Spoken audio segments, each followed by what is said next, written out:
Welcome back to 8482 Media. Today I have a quick one for you guys on how to add a Christmas filter to your CapCut clips. So initially what you're going to want to do is go to Media, click on to the clip you want to add the effect to, drag it down to the timeline and release. It's going to look like this.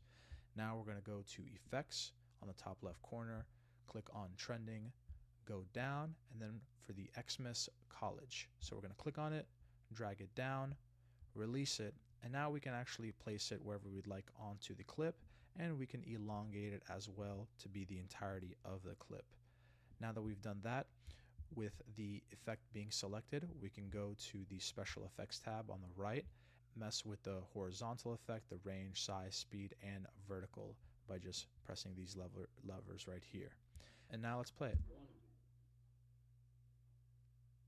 Guys, if this was helpful in any way, please leave a like down below. If you have any questions, comment down below. Thank you guys for watching and have a great day.